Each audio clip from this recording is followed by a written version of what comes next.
Hello student, मैं हूं निहाल। कैसे हैं आप सब। हमने लास्ट वीडियो में ट्रिग्नोमेट्री की टेबल का के बारे में डिस्कस किया था। शायद मेरे अकॉर्डिंग आप सब ने वो जो लास्ट वीडियो ट्रिग्नोमेट्री टेबल का था वो आप सब ने देखा होगा। तो आज हम क्या करेंगे, आज हम चैप्टर 6 की एक्स्ट्रा 6.1 की कुछ क्वेश्चन है जो मैंने यहाँ पे लिख दिए हैं, उन क्वेश्चनों का हम सॉल्यूशन करने वाले हैं। क्लियर।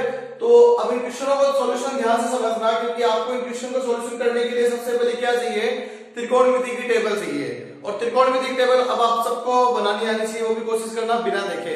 अगर नहीं है तो आप जब इन क्वेश्चनों का सॉल्यूशन करते हो तो ध्यान रखना, एक बार वो टेबल साइड में बना लेना, उस टेबल के अंदर इनकी वैल्यू देख देख के हमें लिखना है। क्लियर। तो अब अगर अपने बात करते हैं, जैसे क्वेश्चन नंबर फर्स्ट है, तो क्वेश्चन नंबर फर्स्ट के अंदर देखो क्या लिखा है, वापस क्वेश्चन को अपने नोट करते हैं।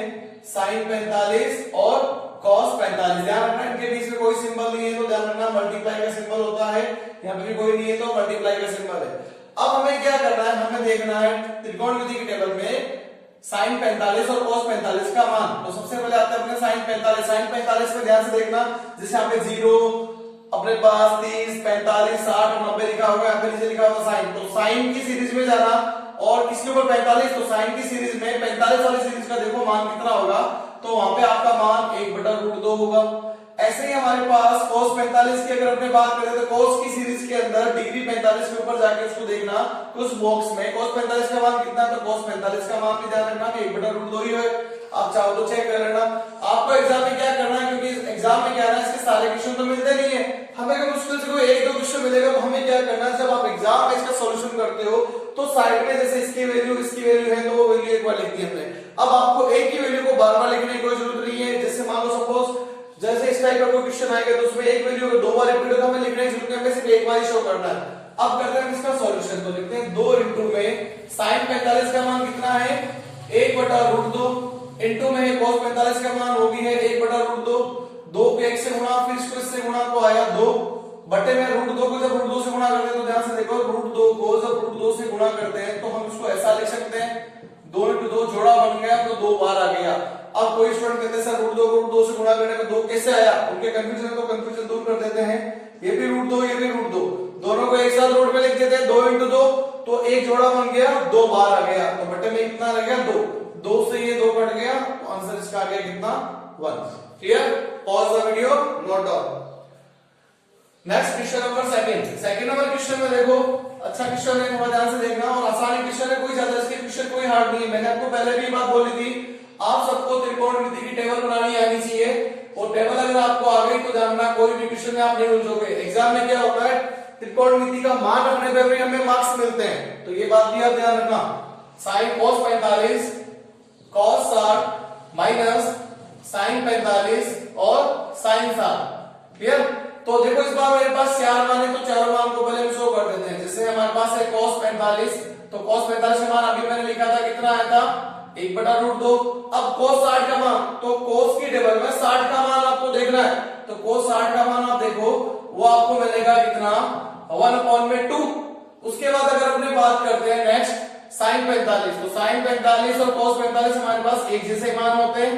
अब बात करते हैं sin 60, तो sin 60 में sin की टेबल में 60 की वैल्यू देखना आपको मिलेगी कितनी √3/2। ध्यान रखना भी, आपको टेबल अगर माइंड में सेट हो जाए तो और भी अच्छी बात है, अगर नहीं तो भी टेबल को देख देख के हमें करना। आप इतना दिमाग मत लगाना कि आप इस टेबल को याद करने बैठ जाओ, याद करने बैठोगे आज याद करोगे कल वापस भूल जाओगे। इससे अच्छा टेबल को बनाना सीखो, और टेबल से देख देख के तो हमें वैल्यू लिखनी, एग्जाम में भी नहीं करेंगे, टेबल रफ पेज पे बनाएंगे और उसमें वैल्यू देख देख के हम वैल्यू पुट अप करेंगे, सॉल्यूशन कर लेंगे। तो स्टार्ट करते हैं सॉल्यूशन इसका।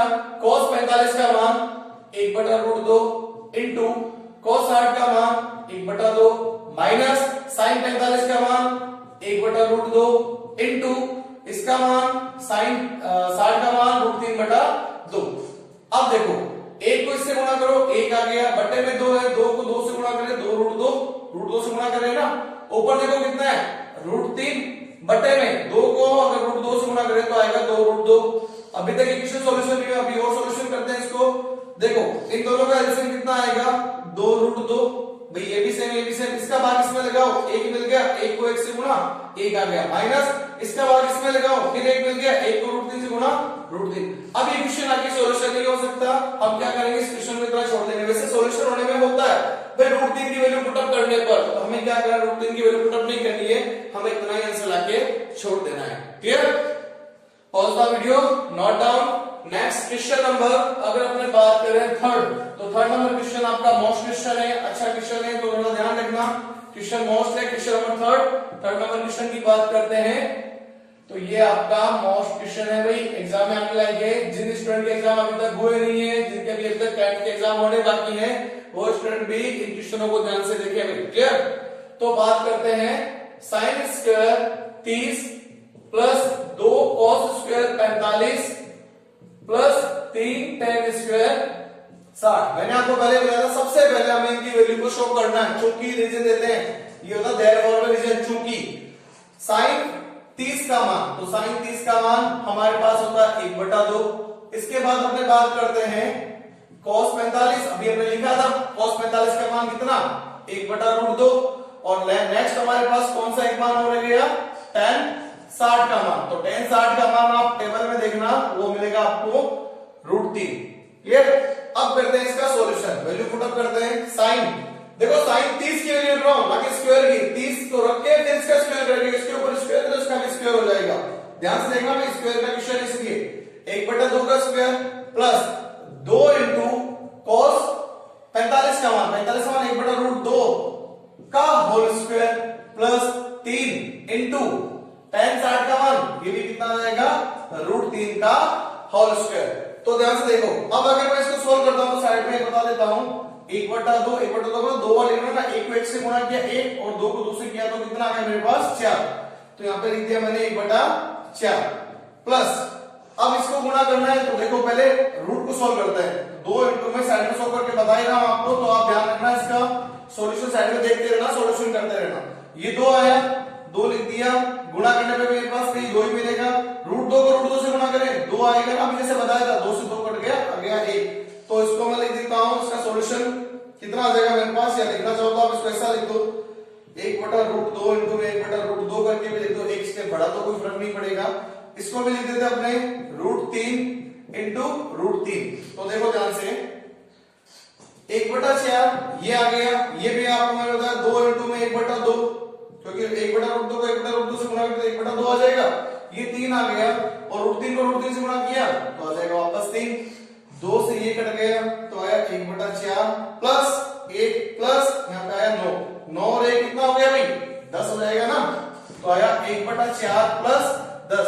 अब इन दोनों का क्या करना है, लघुत्तम लेके जोड़ना है। लघुत्तम लेते हैं एलसीएम, तो आएगा कितना 4, 4 का 4 में भाग लगा 1, 1 को 1 से गुणा कर दिया, 1 आ गया, 1 का भाग 4 में 4, 4 को 10 से गुणा करेंगे तो आएगा 40, ये आ गया 41/4। वैसे देखा जाए तो इसका ये आंसर हमारे पास क्लियर हो चुका है, लेकिन आपकी जो बुक की आंसर शीट है उसके अंदर इसका आंसर अलग दे रखा है। वो क्या दे रखा है वो आपको मैं साइड में आपको शो करके बता रहा हूं। देखो वो आपके मिक्स्ड फॉर्म में, मिश्र में लिखा गया आंसर है। कैसे लिखा है, स्टार्ट करते हैं, जैसे ध्यान से समझना भाई। 4 में भाग लगाया, 1 बार में गया, 1 आया, भाग टूट गया, तो पहले यहां पे क्या आ गया, 0 आ गया ना। तो भाई अब 0 आ गया तो नेक्स्ट वाली वैल्यू मेरे पास क्या आ गई, कितनी मिल जाएगी मेरे को, 1/4। तो मैं इसको डायरेक्ट लिख दूं, मिश्र में देखो कैसे लिखना है, भाग टूटने के बाद लिखना है, ऐसा नहीं होगा आप कह दो सर आप इस आंसर वाला लिख दो 1 से 1/4, भाई वापस गुणा करने में 40 आना चाहिए ना। देखो ध्यान से, अब एग्जांपल यहां पे मैं समझा रहा हूं, उसको समझो भाई। मेरे पास कितना आया 10, 10 से 1/4। अब वापस गुणा करके स्क्वायर करने पे वापस 40 आना चाहिए। ध्यान से देखो, 10 तो 40, 40 प्लस 1 40, आंसर हमारे पास करेक्ट है। अब कोई स्टूडेंट जल्दबाजी में अगर इसको आंसर को ऐसा लिख देता है, कोई कहता सर ये मेरा आंसर सही है क्या, भाई सही कैसे होगा, 4 × 4 = 5, ये तो 5/4 हुआ ना भाई, वापस मेरे पास 41/4 का हुआ। क्लियर? तो ये में हो गया हमारे पास नेक्स्ट क्वेश्चन का solution. Clear? Pause the video, note down. Next question number 4। Question number 4 बहुत आसान क्वेश्चन है, कोई ज्यादा हार्ड नहीं है हमारे पास। तो इसके सारे जितने भी क्वेश्चन है वो हमारे पास है, सारे आसान आसान क्वेश्चन, जो भी ध्यान रखना सारे टेबल बेस्ड क्वेश्चन है। टेबल पता है तो क्वेश्चन सॉल्यूशन हो जाएगा, और अगर टेबल नहीं पता तो सॉल्यूशन भी नहीं होगा। तो लिखते हैं 3 sin 60 degree minus 4 sin cube 60 degree. Clear? तो अब देखो सबसे पहले वैल्यू लिखनी है sin 60। तो भाई इस बार एक ही तो वैल्यू है, अब कोई कहता सर इसकी भी लिखेंगे क्या, भैया तो 60 ही मेरे पास। तो sin 60 का मान हम सबको पता है √3/2, ये हो गया हमारे पास √3/2। वैल्यू पुट अप करके सॉल्यूशन ही तो करना है। 3 sin 60 का मान √3/2 प्लस सॉरी या माइनस चल रहा है -4 इनटू इसका देखो क्यूब है, तो इसका भी मैं क्या करूंगा, क्यूब करूंगा। तो ये लिख दिया मैंने क्यूब। तो इसको एक स्टेप आगे और सॉल्यूशन, इसको तो गुणा कर देते हैं, ये तो कुछ यही आ गया -4 इनटू, अब इसको 3 बार लिखना, जैसे स्क्वायर आता तो 2 बार लिखते हैं, तो इसको हम 3 बार लिखेंगे भी। क्लियर? ये आ गया मेरे पास कुछ ऐसा। अब देखो 3√3/2, अब ध्यान से देखना, ये 4 है, एक बार पढ़ा लेते दो, √3 का √3 से गुणा करें कितना आ जाएगा भाई, 2 मेरे पास रूट को गुणा करते तो एक वैल्यू बाहर आ जाती है ना, जोड़ा बन गए तो 3 आ गया, और इनटू में कितना रह गया, √3 रह गया, बट्टे में कितना देखो 2 दूनी 4, 4 दूनी 8, ये लिख दिया। क्लियर? अब 4 के बार से देखो 8 कटता है ना 2 बार में, अब बच गया क्या 3√3/2 माइनस इधर भी देखो कितना रह गया 3√3/2, तो भाई ये प्लस ये माइनस कट गया, आंसर कितना आया 0। अब कोई कहता है सर 1 आ जाए, 1 नहीं आता भाई, भैया मैं सीधी सी बात है तुमसे बोलूं कि तुम्हारे पास 10 रुपए है, 10 रुपए में से 10 रुपए घटा दिए भाई, 10 रुपए तुम्हारे पास थे वो मैंने ले लिए, तो तुम्हारे पास तो 0 रुपए रह गए ना, आंसर आ गया 0। Clear? Pause the video, note down. Next question हमारे पास जो 5 है, तो 5 नंबर क्वेश्चन को थोड़ा और ध्यान से देखना, ये भी क्वेश्चन अच्छा क्वेश्चन है और एग्जाम में आने वाला क्वेश्चन है, इसकी थोड़ी सी कैलकुलेशन थोड़ी सी बड़ी है, बाकी क्वेश्चन बहुत आसान है। ध्यान रखना भाई, आपकी जो बुक है एनसीईआरटी की, जो एडवाइजर इंग्लिश मीडियम के अकॉर्डिंग, उनमें इस क्वेश्चन की वैल्यू को यहाँ पे और यहाँ पे देखना, शायद 45 और यहाँ पे कुछ मान चेंज कर रखा है, शायद साइन लिखा हुआ है, तो ध्यान रखना इस वैल्यू को आप थोड़ा ध्यान से लिख लेना। वैसे मैं क्वेश्चन करेक्ट लिखा क्योंकि जो एनसीईआरटी की जो न्यू बुक है हमारे पास आरबीसी बोर्ड की, जो हमारे पास गवर्नमेंट स्कूल से मिलती है, उस बुक के अंदर इसका एकदम क्वेश्चन करेक्ट लिखा हुआ है। क्लियर? तो ये बात ध्यान रखना, अगर आपके पास अगर बुक है तो आप बुक में अगर मैच करके इसका आंसर थोड़ा देख लेना, क्योंकि आंसर शीट में इसका आंसर भी अलग है, और अगर बुक का अगर वो आंसर दे रखा है तो वो फिर आपका क्वेश्चन अलग हो जाएगा। ध्यान रखना भाई, cos square 60 degree plus 4 sec square 30 degree और माइनस ये आ रहा है मेरे पास tan स्क्वायर 45, बटे में वैल्यू हमारे पास आ रही है कितनी sin स्क्वायर 30 और प्लस में आ रहा है cos स्क्वायर 30।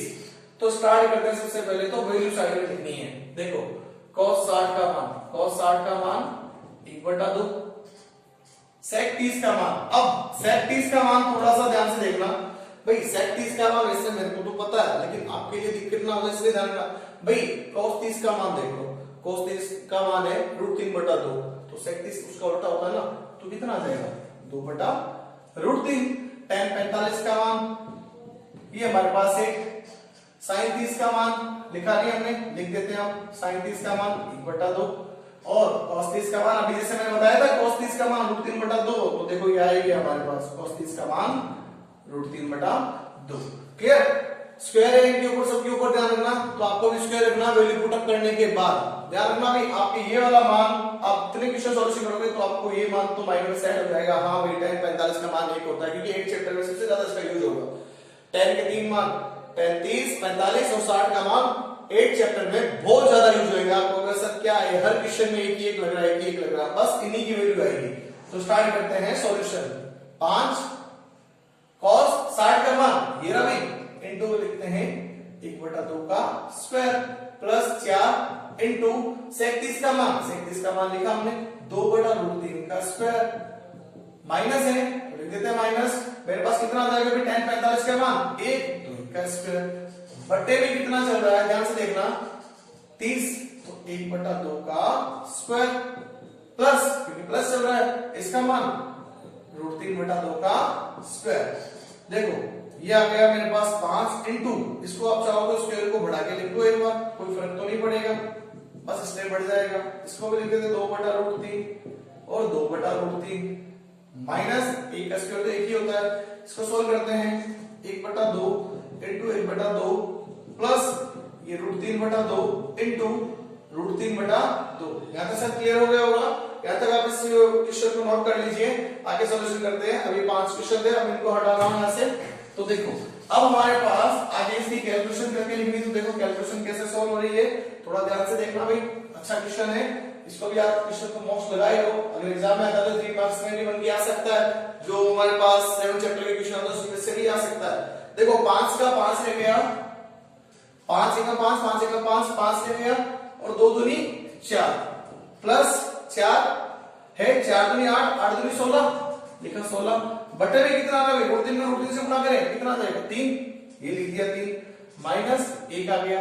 ओके आगे चलते हैं, 1 को 1 से गुणा 1 और 2 दूनी 4 तो 1/4 प्लस रूट 3 से गुणा कर दिया 3, बटे में 2 को 2 से गुणा किया 4। तो ऊपर लघुत्तम ले लेता हूं, बट्टे में भी लघुत्तम ले लेता हूं। ऊपर लघुत्तम कितना आ जाएगा, देखो 4 3 1 का भाई 4 दिया 12 और 1 तो 1 ही रहेगा, तो ये आ गया 12। ठीक है, तो पहले ऊपर लघुत्तम को सोल्व करते हैं। 4 का भाग इसमें लगा 3 बार में गया, 4 दिया 12 और 3 बचे 15 प्लस 3 का भाग इसमें लगा 4 बार में गया तो भाई 3 चौक 12 और 4 को मैं 16 से गुणा करता हूं तो 16 का 16 32 16 48 और 16 चौके 64, ये लिखा मैंने 64 मतलब 64।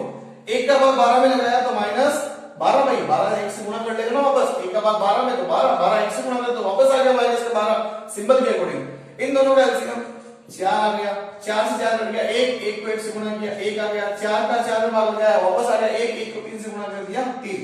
तो देखो ऊपर मेरे पास क्या आ रहा है, ध्यान से देखना 15 प्लस 64, तो भाई मैं 15 प्लस 64 को जोड़ लेता हूं, कितना आ गया मेरे पास 9 और 1 7 तो 79 माइनस 12 और बटे में इसके कितना चल रहा है भाई, इसके बटे में चल रहा है अभी 12 और बराबर में चल रहा है यहाँ पे 4/4, 4 में 4 का भाग लगाया 1 आ गया, 1 का भाग इसमें लगाओ कोई फर्क नहीं पड़ेगा। यहाँ तक हो गया तो आप यहाँ तक नोट कर लो इसको। अब आगे देखो हमारे पास क्या रहेगा, आगे क्लास 10 आंसर देना है तो 79 में से देखो भाई 1 का भाग इसमें लगाओ कोई फर्क नहीं पड़ेगा, तो वापस मैं इसको एक बार ऐसा लिख देता हूं, ये लो भाई। अब मेरे पास रह गया 12 घटाना है 79 में से, तो देखो 79 में से 12 घटाते हैं, 9 में से 2 तो बचता है 7, 7 में से 1 तो बचता है 6, तो आ गया कितना 67/12। इसमें इसका डिवाइडेशन नहीं होगा तो हम इतना ही छोड़ देंगे, तो ये बन गया हमारे पास answer. Clear, pause the video, note down.